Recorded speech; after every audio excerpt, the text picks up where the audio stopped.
자, 여러분 환영합니다. 오늘 다뤄볼 해설 자료는요, 조금 무거워 보일 수도 있지만 진짜 흥미로운 주제입니다.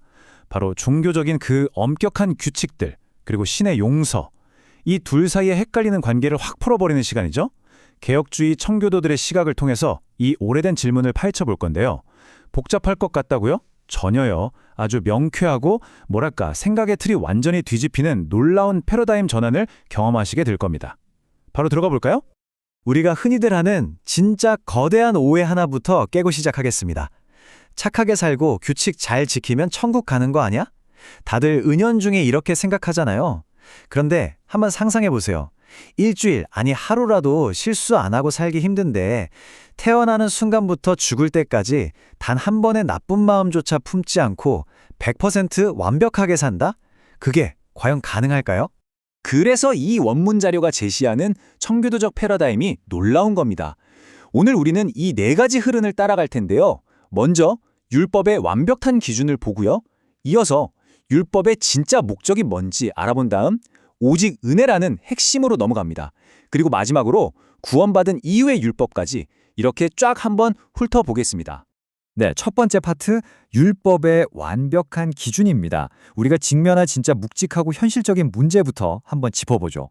원문 자료에서 가져온 절대적인 기준 하나를 보겠습니다. 성경 로마서 3장 20절인데요. 아주 단호합니다. 율법의 행위로 그의 앞에 의롭다 하심을 얻을 육체가 없다. 그러니까 규칙을 지키는 내 노력만으로는 절대 구원의 기준을 통과할 수 없다는 그런 아주 뼈때리는 선언인 거죠. 이게 왜 불가능한 딜레마인지 아시겠죠? 한쪽에서는 하나님의 율법이 무려 100%의 완벽함을 요구하고 있어요. 평생 단 한 번의 실수도 봐주지 않는 겁니다. 그런데 다른 한쪽, 우리 인간의 상태는 어떨까요? 아담의 타락 이후로 우린 모두 죄의 본성을 가지고 태어난다는 거죠. 이른바 전적 타락 상태입니다. 스스로 완벽해질 능력이 애초에 그냥 없는 거예요. 자, 이 아주 냉혹한 수학적 현실을 보세요.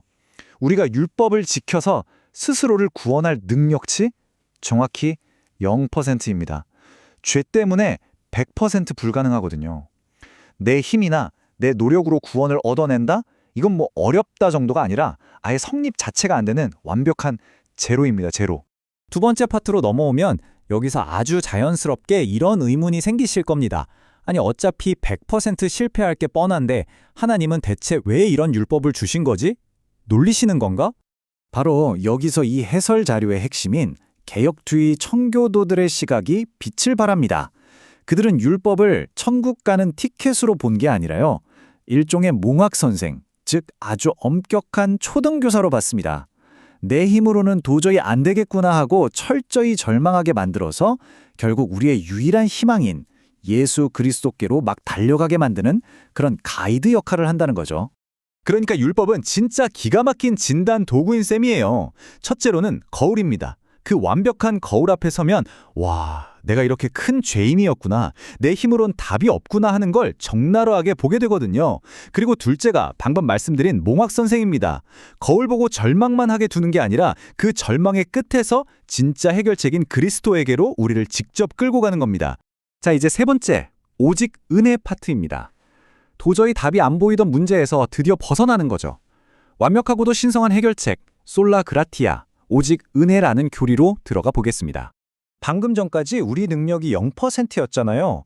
그럼 구원은 뭘까요? 맞습니다. 수학적으로 100% 하나님의 은혜입니다. 인간의 노력은 단 1%도 들어가지 않아요. 절대적인 순도 100%의 은혜입니다. 이게 구체적으로 어떻게 이루어지는지 볼까요? 그리스도께서 율법의 요구를 두 단계로 완벽하게 끝내버리십니다. 첫 번째는 능동적 순종이에요. 우리가 도저히 못 지키는 그 율법을 예수님이 인간의 몸으로 오셔서 대신 다 지켜주신 거죠. 그리고 두 번째, 수동적 순종입니다. 우리가 규칙을 어겨서 받아야 할 형벌과 저주를 십자가 위에서 예수님이 온몸으로 다 받아내신 겁니다.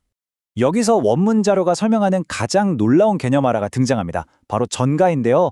영어로는 imputation이라고 하죠. 이게 뭐냐면 우리가 믿음을 가질 때 그리스도의 그 완벽한 의로움이 우리에게 말 그대로 확 덧입혀지는 겁니다.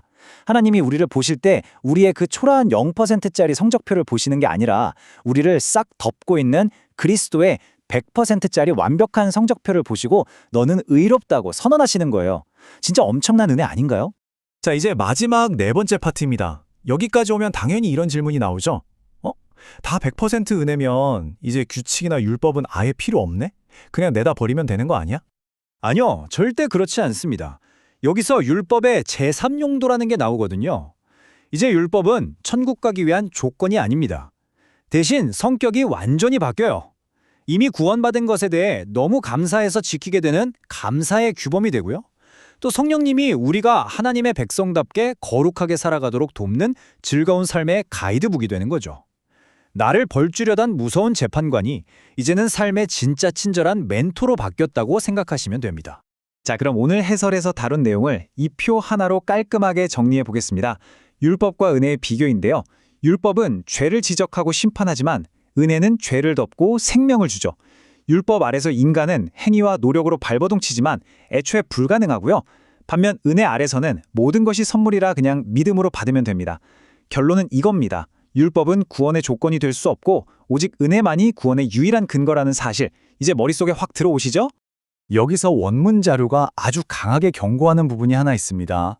은혜에다가 인간의 노력이나 행위를 살짝 섞어보려는 시도들 있죠.